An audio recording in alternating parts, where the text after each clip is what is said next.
I remember I was doing a series on farming.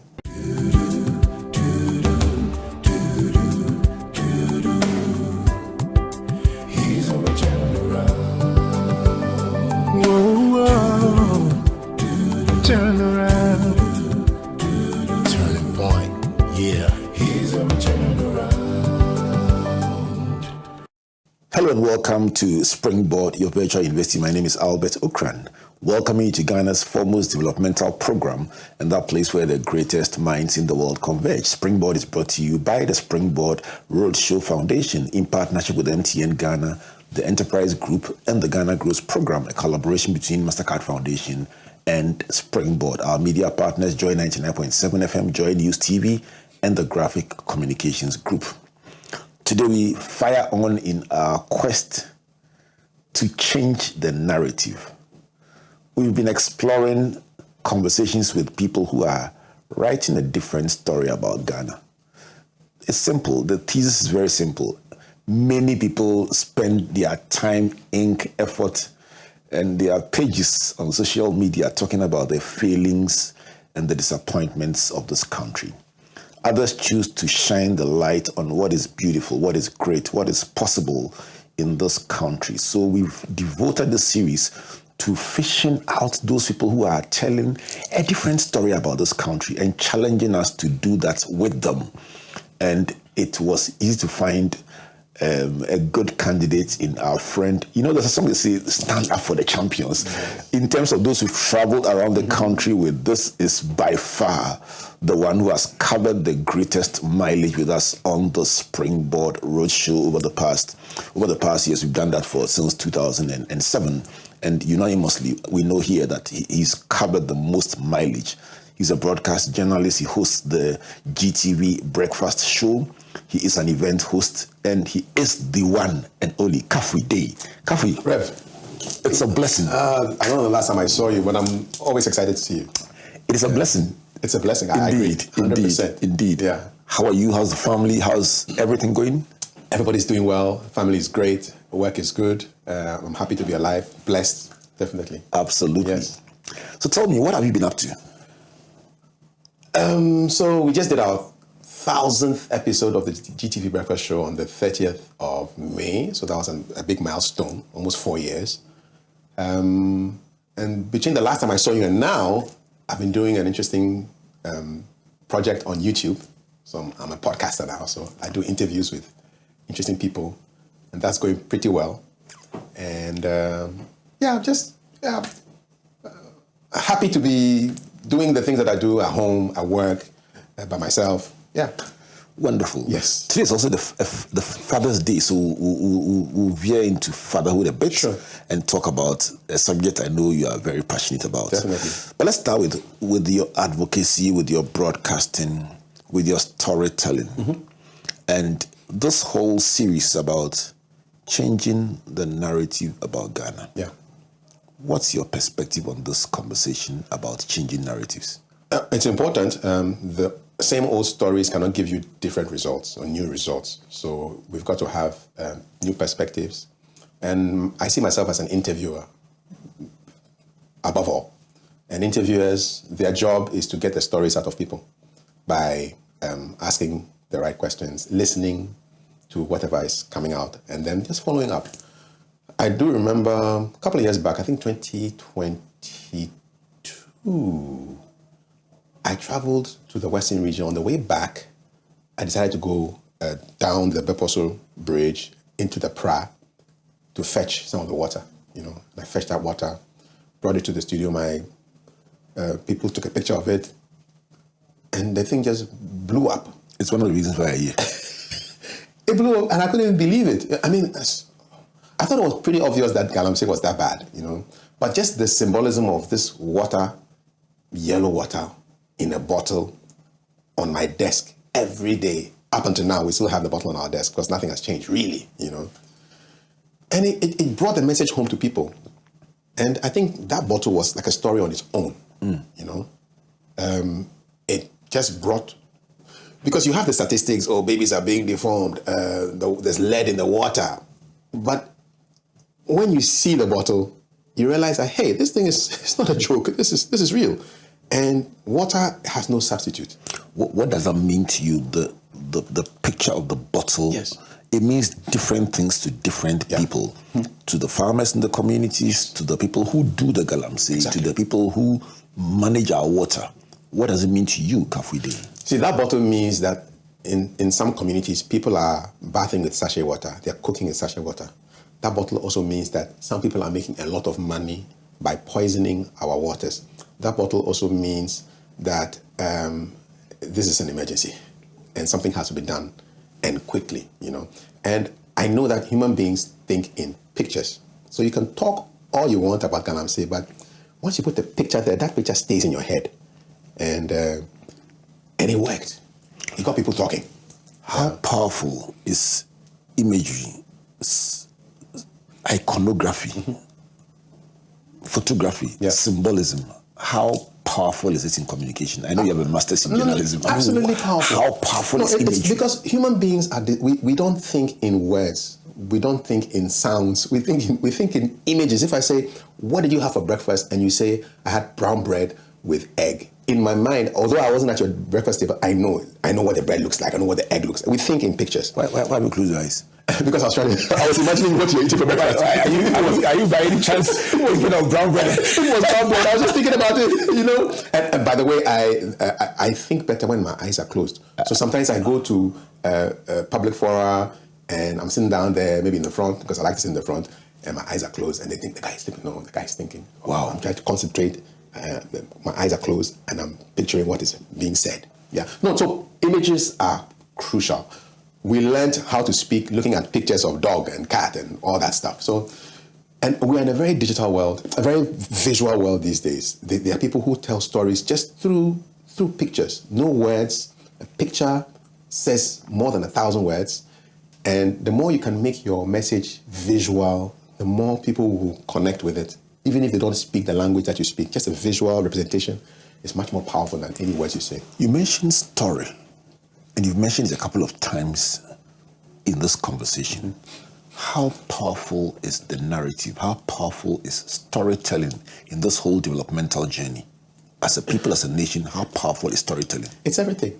People are willing to pay $10,000 to a connection man to give them a visa to go to America. Why?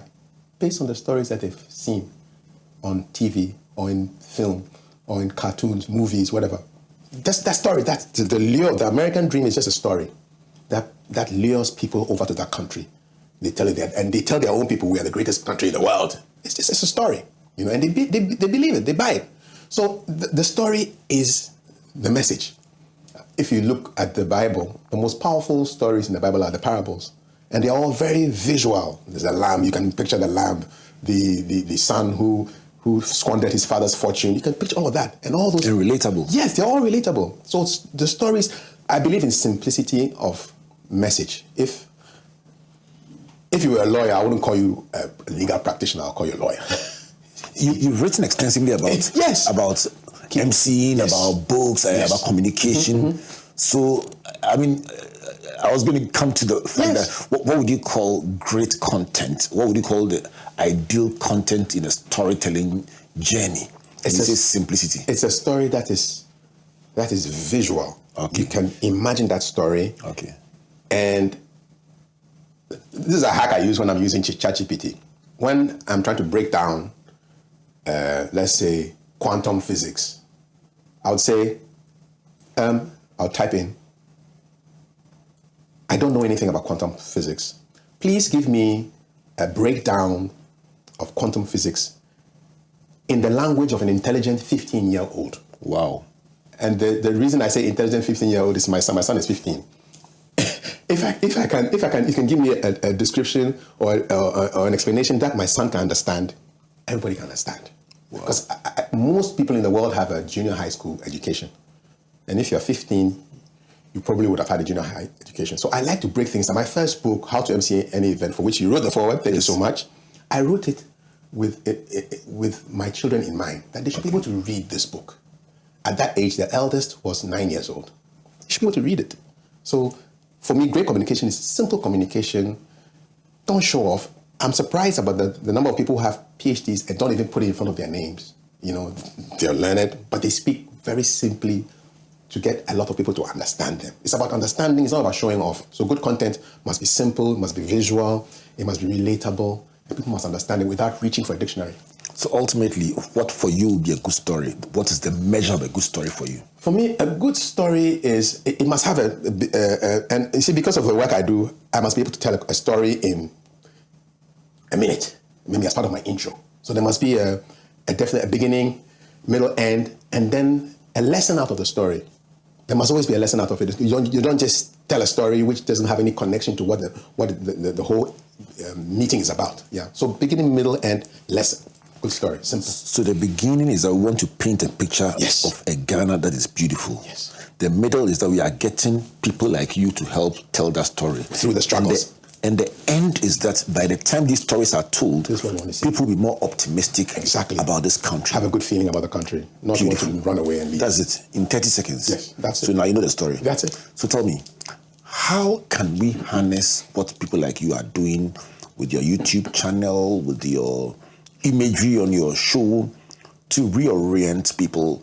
Because until people believe in the country that they are in, they've checked out. They're here, but they've checked out. Mentally, everything that they do is not... Physically here, they're here, but mentally they're somewhere else. How do we get us to be present in our contribution to building this nation? I remember the words of a really dear, I'd say uncle of mine, Professor Atukwe Okai, the wonderful. He was such a big person. Had a way with words also. And then he would say his poem and he would do this before he said it. Just man. Raise his hand in a certain way as if he was catching the revelation. I was that just such a sweet guy. He was great. He was my a good friend to my parents. And I used to meet him at Koala Supermarket in Osu. And anytime I finish engaging with him, he says, give them hope. Leave them with hope. So give people hope. It cannot be all depressing. You know, the mantra for Ghana Grows, Hope Day. Hope Day. Yeah, we've been doing hope all our years. Hope Day. 2 words, simple. Yeah, hope. And everybody in Ghana can understand it. Yeah. Give them hope. Give them. So I think we have to look for the good stories and then broadcast them. I remember I was doing a series on farming last year on my YouTube. Yeah. Yes. I found it's Kojo Akoto Boateng who I interviewed first, and then he connected me to other farmers. There's this guy who's rearing rams. Yeah, he brings these rams from Senegal. Huge. They are almost like mini horses. And he's trying to improve the stock of rams in Ghana. There's another guy who's doing chickens. He's a part-time farmer. He does 9 to 5 somewhere in Tema, and then he has this huge chicken farm, and he's doing great stuff. Those stories show that it is possible to do things in Ghana. You don't have to run away. You don't have to cross the desert. You don't have to think of the American dream. We can build our own dream here, which we all relate to. So it's really important to tell those stories. Look for the positives. There's negativity, but there's also positivity.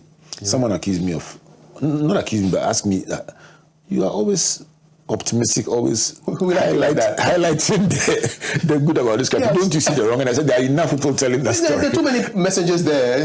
There's just enough of too many. That. So let me just take the other side. Just tune in on the radio. It's a road less traveled. Exactly. Just tune in. Radio, television, every day you hear everything that is wrong. And then you get people who tell you the stuff that is positive. And we want to gravitate towards the positive. It's better for us even health-wise. Yeah.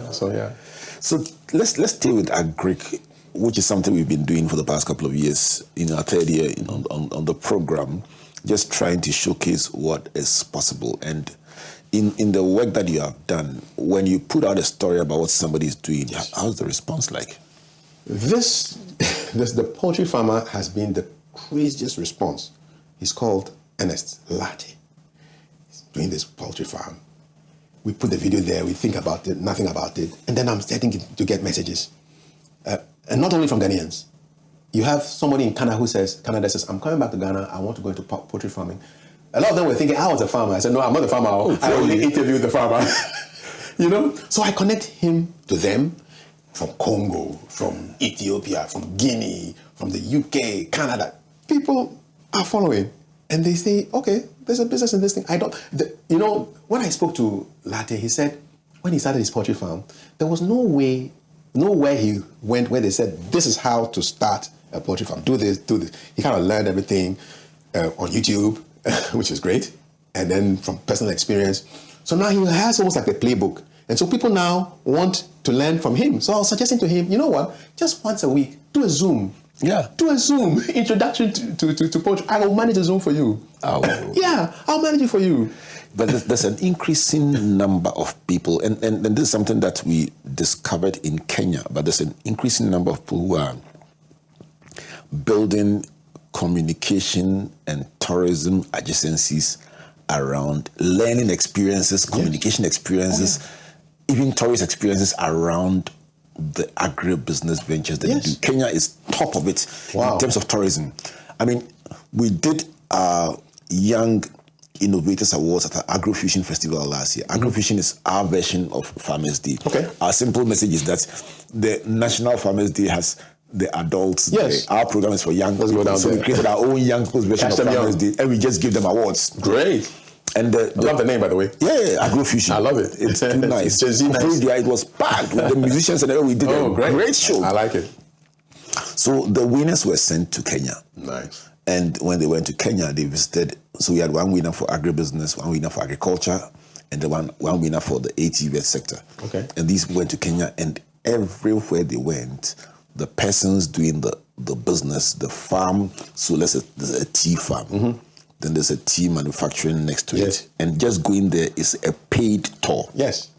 So you tour the farm, you go to the factory. Learn the process. Learn the process. You can actually select your teas and they'll blend it for you. And it's part of the experience. And then you pay for it. Look. I'm glad you're saying this, But 15, 20 years ago, I went to Amsterdam when I was in my shipping days. We went on a tour of travel agencies that had done good business with KLM. So they took us there. The first place we went to was a gold refinery. Yes. The first thing they said when we entered there was that we use the best gold in the world. Guess where the gold comes from? And it's from Ghana. Then we went through the process, and the whole place, we came out through a shop where we had to buy stuff and send back home.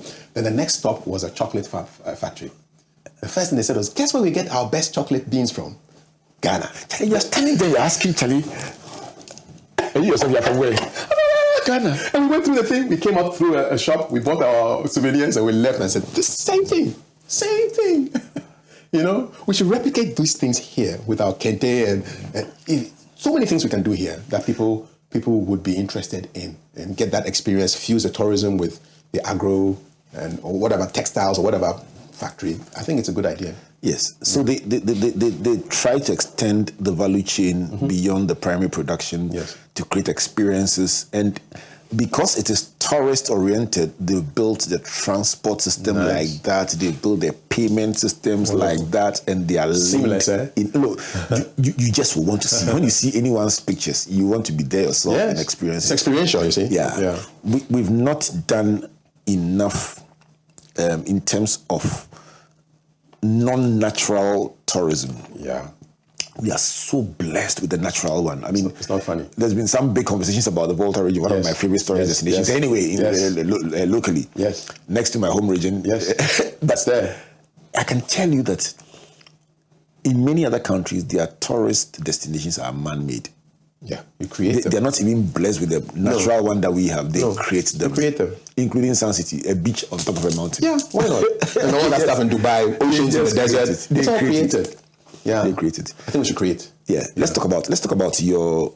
You made quite some noise about tourist destinations and so on. Let's talk about that. That Greek one is so relatable and so real. It was wonderful. And so the uptick mainly is about people wanting to go into the ventures and asking questions. Yes, because they don't have a manual on how to enter. Because a lot of people. So one guy, when I went to visit Mr. Latte after the interview, I was there when he was showing somebody around the farm who had seen the video and had flown in from the UK to come and just see for himself. And come and learn. Yes. Wow. So it's potential. These people are doing YouTube's videos of what they are doing and they're getting traction. Definitely. YouTube is like the biggest university around for good knowledge, depending on what you look for. Yeah. So let's talk about connecting all that we do to tourism. Yes. To tourism. How do we, from where you sit, how can we leverage all this to make it a point of attraction? You said that we focus a lot on what is already there. I think we should start creating experiences. There was somebody, one of the presidential candidates in last year's election, who said that one of his dreams was to pave maybe a kilometer of some area in gold, and just get people to come and just walk on it. As part of our whole gold thing. A lot of people haven't seen gold bars before, even in Ghana here. A lot of people don't even know how chocolate is made. I know some chocolate farms where, cocoa farms where it's cocoa farm, it's a processing plant, and then at the end, so you pay for the tour, and then you go through the whole process. You go to the farm, you meet the farmer, processing, it comes out as a bar, from bean to bar. So more of those experiences where people can see what is behind. I liken it to behind the scenes on the TV show. People are interested in what happens before we come on air, the makeup, what are you guys doing when there's a commercial break, all those things. So we should have all those behind the scenes things with our tourism, so you can find out what happens before you see what is, and then walk people through and charge them for it and make the t-shirts. I'm always surprised when I go to Kakum, I finish the tour, and there's no t-shirt which says, I survived the Kakum. I made it. I would have bought that t-shirt gladly and taken it to go and boast. My last time at Afajatu, I was sad when I came back. I said, how much money did they make from me? 15 cedis. I felt, no, I could have done so much more. I wasn't even sure whether the money I paid would go to the authorities, to the actual authorities, or just to my tour guide. What does it cost to make a model Afajatu that we can buy at the end of the tour? Absolutely. Some t-shirts, may have a video experience somewhere at the end. I don't know. Afajatu themed, so many things, t-shirts, caps. Of all the experiences I've had, one of the ones that I found the most interesting was Madame Tussauds. In the UK. So yes, I went on a peak day, so the tour, the queue was long. And Kafui, I was just thinking of what they found a very easy way to stop any corruption or any hassle over this matter. At one point in the queue, they say where you've reached is an hour to the gate per hour calculation. Where you've reached, if you stay in the queue, it's an hour to get to the actual entrance. However, you can pay £20 more, and you open this door for you. You buy an extra ticket. Fantastic. At the time, hustle bro, I stayed in the queue for the one, and I checked my watch, and I can tell you what they call in operations queuing analysis. Yes. Kafui, it took me 60 seconds, 60 minutes. They had it down. They had worked it out. Yes. It took me 60 minutes from where I had gotten to that they said an hour. To enter the room. To the entrance to Madame Tussauds. Wow. And just when I got there, the door opened and somebody came in. I said, this guy just arrived. And it's £20. It's £20. Yes. How do we get the thing done? But this is just mathematics, and people will be willing to pay. They will. So if you go to Afajatu and you come down and you pay only 15 Ghana cedis, it's crazy. We're leaving a lot of money on the table. We're leaving a lot of experiences. I like the paragliding thing in Kwewu, because they used the mountains and then created an experience around it. And now people are flying in from all over the world. Absolutely. Yes, and we want to just shout out to Ferdinand Ayim of blessed memory. He was part of former Minister Jacob Obechi-Belante. They did a great job on that, and it's still here with us. Yes. So all these things can be worked on to just improve our tourism potential. So it's man-made tourism. We have to create, not just hanging around the natural ones. No, we're made in the image of our Creator, so we are supposed to create. Create. Yes, that's the word. That's our job. Create. Create. This is Springboard, your virtual university. I'm creating a conversation with Kafui Day, my friend and brother. We've traveled around the country so many times. When I come back from this break, he'll tell you his experiences on the road. We'll talk about fatherhood, and then we'll talk about a new Ghana, one that we will just imagine in the studio. It doesn't matter that it doesn't exist, but we'll imagine it and see what will it take to build this kind of Ghana. If you think you like these themes, please don't go away. We'll go on a break. Springboard is brought to you by the Springboard Roadshow Foundation in partnership with MTN Ghana, the Enterprise Group, and the Ghana Growth Program, a collaboration between MasterCard Foundation and Springboard. Our media partners, Joy 99.7 FM, Joy News TV, and Graphic. Please don't go away. Good business means seeing the possibilities and maximizing opportunities. Making sure you have a responsive support system backs your business goals. A partner that gives you a stable platform with reliable connectivity and seamless solutions, and better understands the tools required to take you to the next level. With so many moving parts in running a business, we do our best to provide you with some stability. The only kind of stability you can find with MTN Business Broadband, the fastest and most reliable internet provider in Ghana, making sure you stay ahead and stay connected, because we understand what makes your business tick. Sign up today on broadband.mtn.com.gh or call or WhatsApp 0244 308 111. MTN. Whether it's 1924, 2024, or 2124, we've always known that you are driven by your sense of safety and well-being. It is what drives us to see you through from start to finish, from small to big. And in the last 100 years, as you have evolved, so have we also expanded to serve you in many ways. From cradle to grave, with expertise in insurance, life, pensions, properties, health, and for those beautiful memorable goodbyes. It's 2024, and in all our markets, our pedigree is recognized, our strength respected, our expertise valued, and our solutions sought by all who desire an advantage in life. Experience the time-tested and truly trusted 100 years legacy of Ghana's oldest insurer. Take charge of your future now. Insurance, life, pensions, property management, funeral services, health insurance. Enterprise, your advantage.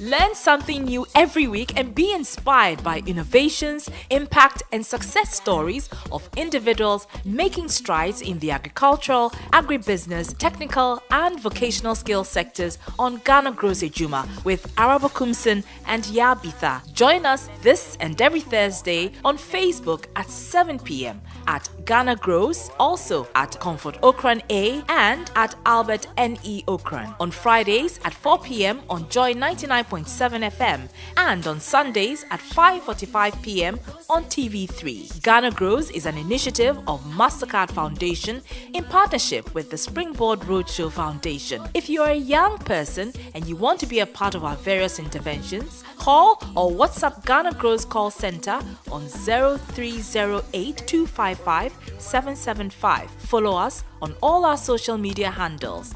Ghana Grows Ejuma. Hope Day.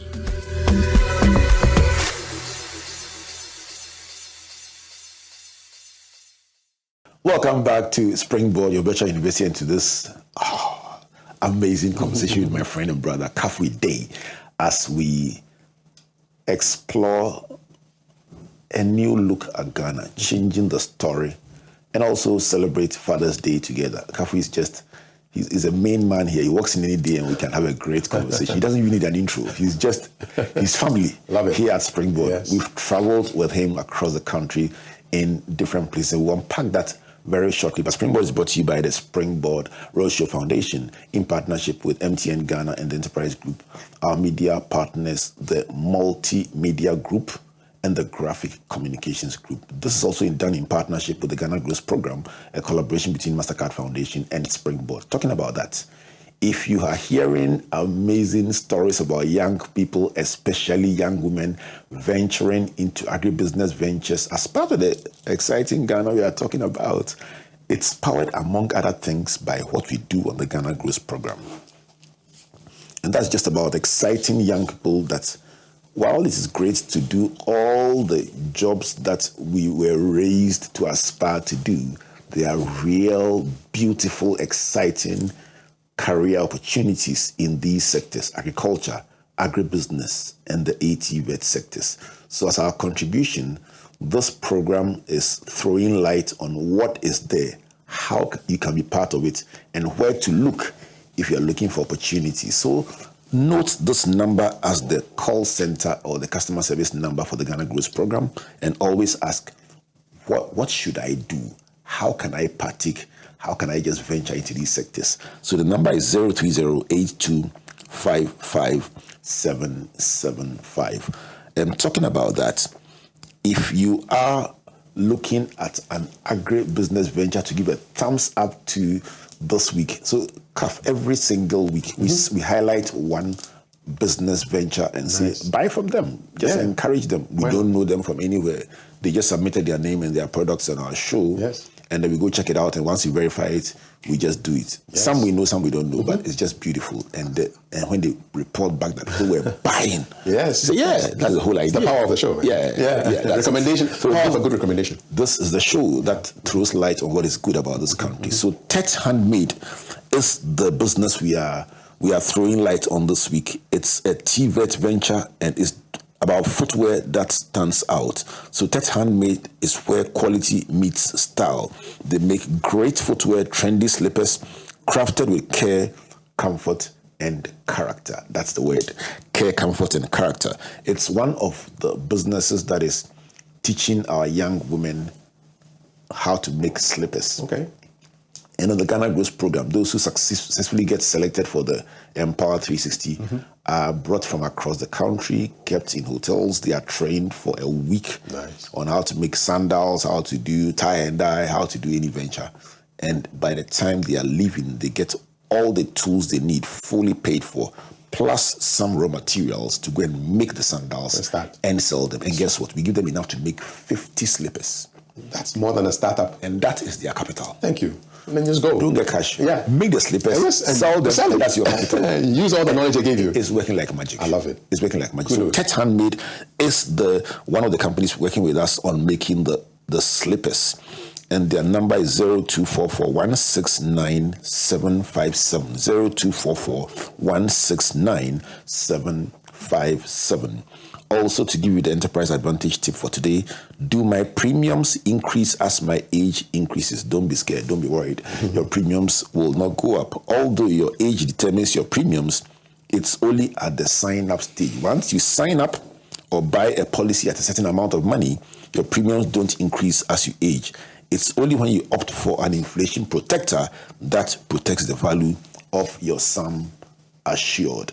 Keep this tip in mind, brought to you by the Enterprise Group and their number 030-263-4777. Email info@myenterprisegroup.io. Enterprise, your advantage. Talking about advantage, here we are. Yes.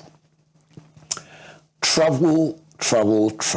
In the course of your work, even on the Springboard Roadshow, you've traveled across this country. Through your eyes, describe Ghana.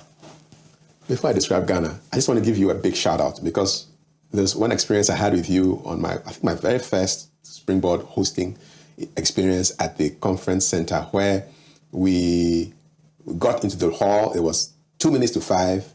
The room was a quarter full and you said, let's start. That's it. Let's go. And I took the instructions and then 10 minutes after 5, I realized that people were sending messages and telling their friends, Charlie, they've started. And I've used that principle in my hosting career. When it's time, we start. We don't care whether there's one person there, 100 or 1,000. You know, we got sponsors just for that. Yeah. Time just for the fact that we'll start a program 5 minutes to time. I love it. Yeah. So shout out to you. I receive it, cry. Oh, there's only one disappointment I have with Springboard. You didn't send me to WA. I haven't been to Wapa West. You know, it was scheduled though. Charlie! Twice. I don't know what happened. I couldn't make it. I'm disappointed with myself, not even in Springboard. Myself. We'll just curate one and send you. I want to go to WA. No, you can't be disappointed. No way. Because I've been to every other region apart from Upper West. Chairman, we'll go to WA. Please. Thank you so much. And you understand why it's called WA. I want to go to WA. It's a lovely place. Wonderful WA. It's angelic. I want to go to WA. It's like, is this a place? It's just so cool. I want to go to WA. So nice. I want to go to WA. Yeah, let's make it happen. This experience was just something else. I mean, whether as a host or as a speaker, and then the interactions even before the event starts, go to the radio stations and have a chat with the people. I've met people today in 2025 who say, listen, you said XYZ in 2010 and my career has just gone on to a whole new level. I receive that kind of text every week. It's crazy. Every week without fail. It's crazy. So you have, I think you have an idea of the impact. that this show is making on people's lives for almost 2 decades. They come and tell you that, look, you said this specific thing, pop, pop, pop, pop, and I applied. And they remember. And they remember what you said. And I'm just there and I'm looking, I said, well, okay, all right. Okay, tell me more, man. No, it's been wonderful. Tamale was, the first time I went to Tamale was with Springboard. I drove there. I loved it. Boga too was just excellent. I don't know, just the vibe was just great, and you have people in the streets coming up to you. They're not as reserved as my Accra people. Accra people, I know, right? And say, are we familiar? But the Boga guy will come and say, I know you. Yeah. I'll tell you my enduring memory and my lesson from our trip to Tamale. Yeah. We were going to Fela FM. This was about 10 years ago. We had a 2:00 interview. And all I was thinking was, let's get to the studio, let's do the interview. And we were walking through the market at Tamale. Yeah. And everyone who sees you will say, who wants to be rich? And then you stop and say, is that your final answer? All the way. And they say, let's take a picture. And the calmness with which you will stop, take a picture, smile at them. How are you? Yeah. When I got to the studio, it struck me that, you know what? You had enjoyed the trip from the hotel to the studio more than me. Because I kept talking to people. No, I'm just being very honest with you. So I was like, how can you live life only thinking of the end? Yeah. And then somebody else enjoys the journey. The hyphen is important. Yeah. So, I've told you this before, and I'm going to tell you back again. This is a shout out to you as well. That is when I learned to pause and enjoy the journey. Yeah. And you know what? It didn't benefit me then as much as now that I'm a pastor. Yes. Because I paused to greet that person in church and take my time to look into their eyes and ask them, how are you? Yeah. And I learned more from that than standing on the pulpit talking to them, with them, at them. It works. I got it from my parents. It's unbelievable. Both my parents were like that. The connection, looking into people's faces. I got that from you. 100%. Thank you. I got it from my parents. Let's talk about that crazy experience driving to Tamale and back. So I got the invitation to come to Tamale, and I had a plane flight ticket. You offered a plane But I ticket. said, you know what? I haven't driven to Tamale before, and I have this sense of adventure. Well, let's do it. So I broke the journey up. I looked at the distance. I said, I can't do this in one day. So I broke the journey up. Accra to Kumasi. Then I slept over. Early morning, 5:15, I was on the road, heading for Tamale. Back then, we didn't even have GPS. So I would just ask people, I'm on the right track. I get to somewhere and I said, I'm going to Tamale, so go here. There's one stretch of the road I'll never forget. I mean, for 30 minutes, it was like the road was drawn with a ruler.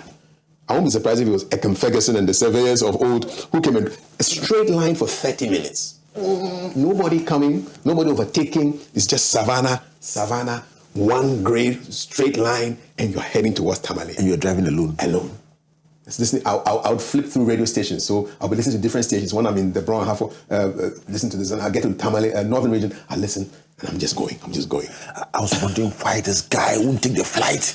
I wanted the experience of driving to Tamale. And I drove back again, the same way. I remember. But you could have left your car there.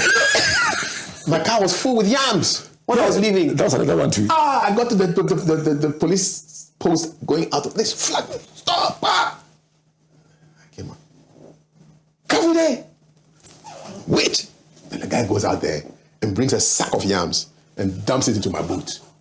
Says, make it go. That's it. We have arrested you. The policeman gave me yams. And give you yams, now you can go. You don't know. Oh man, Tamale was wonderful. Boga was great. What does it tell? I mean, I have amazing experiences about interacting with people in different regions and the beauty of the Ghanaian, the soul, the people. Yeah.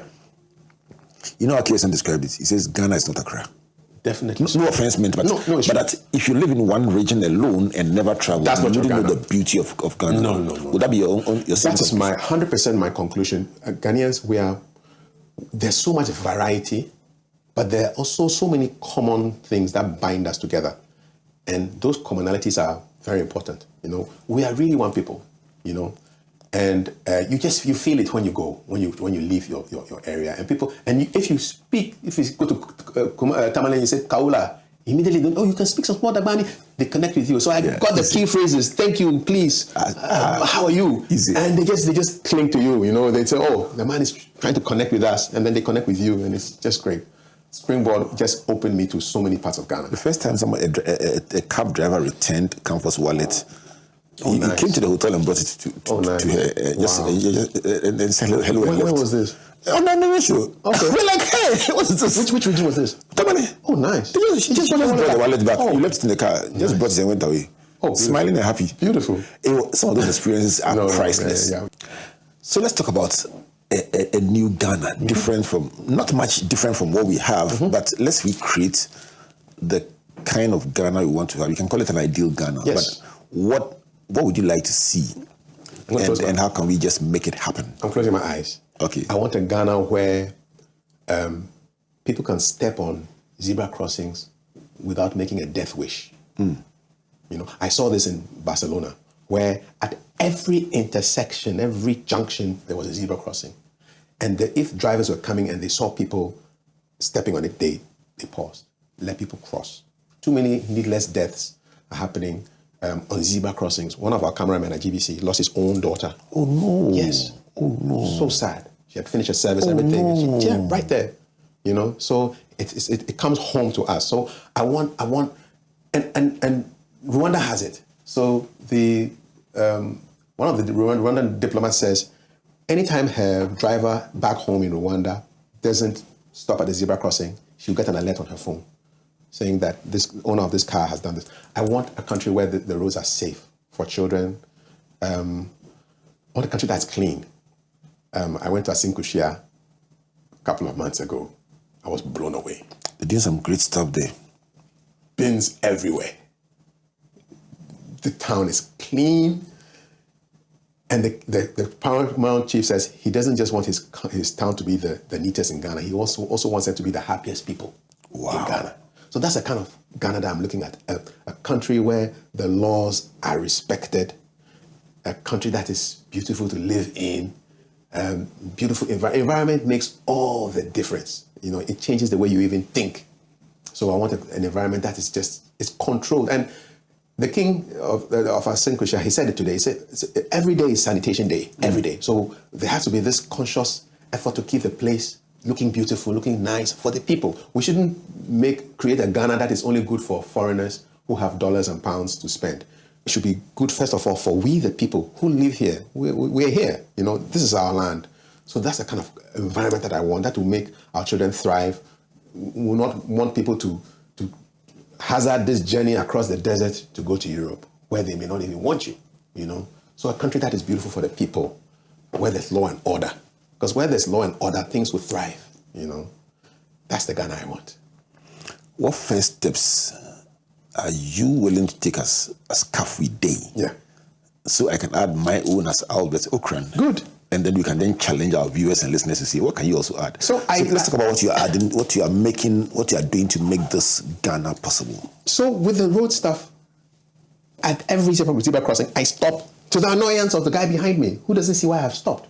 But then again, I see that most of the zebra crossings are not even painted. So I think all the mayors in this town, in this country called Ghana, must just make sure that the zebra crossings are visible for the and then there must be serious education for people to just stop. The passengers are also part of the road, you know. So just little thing. We don't need too much, you know.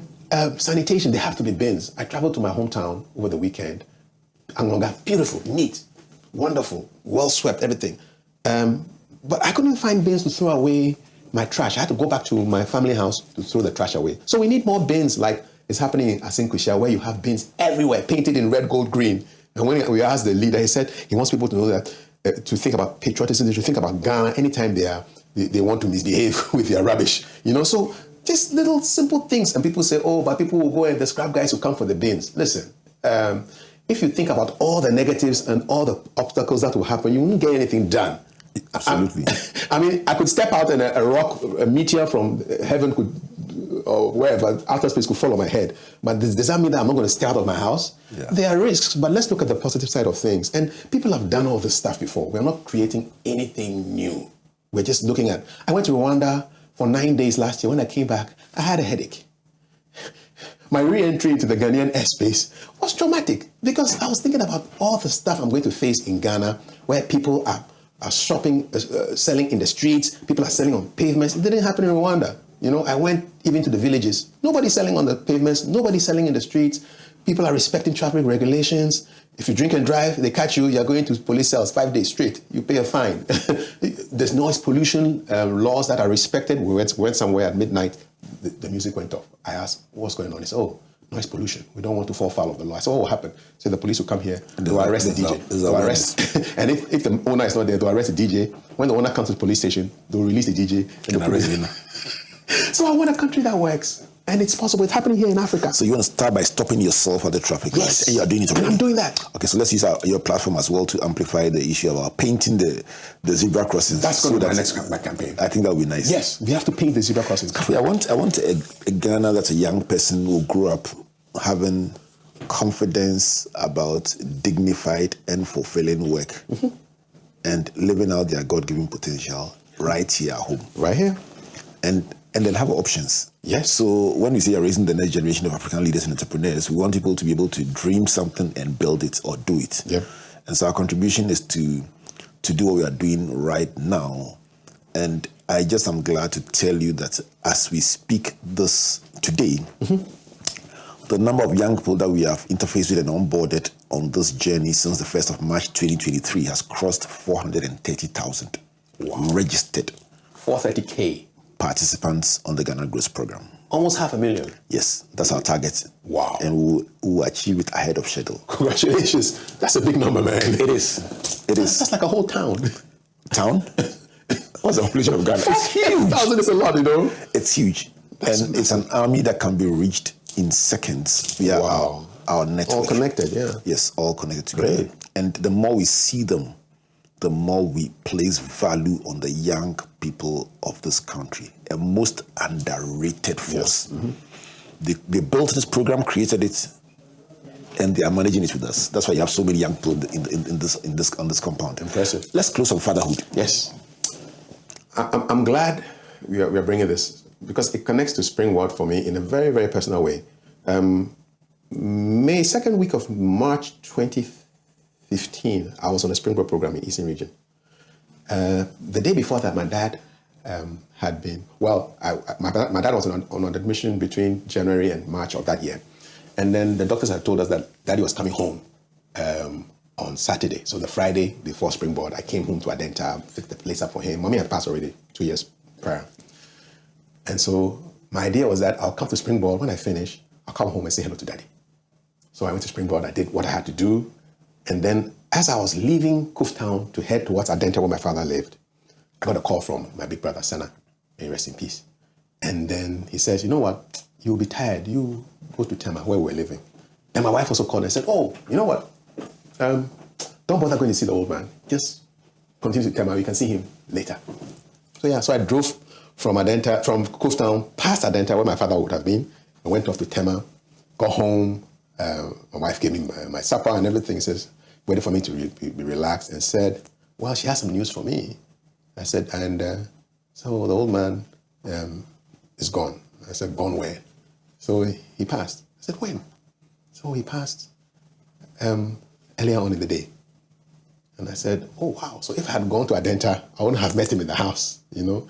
And that for me was like a big loss because my dad was the kind of person who, first of all, he looked really intimidating because he was big and tall and didn't say much. But he was a very friendly person, a very people-oriented person. Till today, I still get calls from people who see me on TV and they said, I want to know whether you are related to Mr. Day because he was such a good boss to me. I said, I'm his son. So we can see it. He was the kind of person who, one day I remember we went out somewhere in town. On the way back, we passed through the ice cream joint on the ring road. It used to be called, is it number one? Or I don't know, some ice cream place.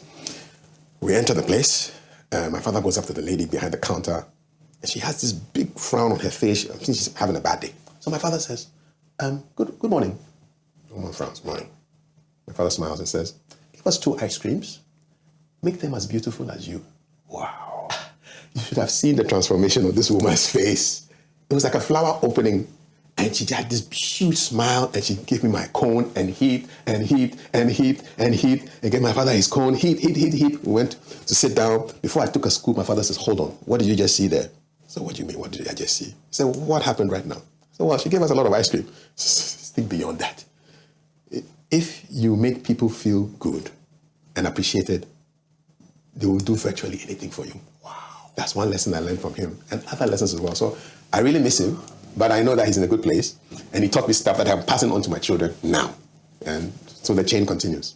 Isn't it a beautiful time to dedicate this show to all fathers that teach their children 100% lessons around ice creams and wraps and how you can get your ice cream heaped by saying nice things to the people. Make it as beautiful as you. It's a beautiful day. It's a beautiful day. And it's a happy Father's Day to all men. Father's Day. Oh, my God. Oh, all right. Father's Day. Father's Day. Happy Father's Day. Nice. This is for you. Oh, wow. Kafui. Thank you. Guys, how can do? Thank you so Thank you much. for everything that you've done. Oh, for thank you. being behind the scenes, encouraging us, touching the lives of young people. We want to say thank you. Thank you so much. A very big happy Father's Day. Nice. Oh, wow. That's the boss woman herself. Oh, can I hold this? Yes, you can. Wow, this is like taking you to the gym, man. Yeah. Some curls. Oh, comfort. Happy Father's Day. Very much. Oh, wow. Enjoy yourself. Oh, yes. This is the healthiest papa I've ever received. The healthiest, man. Always agriculture, agribusiness, anything better. These agricultural products. My vitamin C is going to go up, man. Indeed. Thank you so much.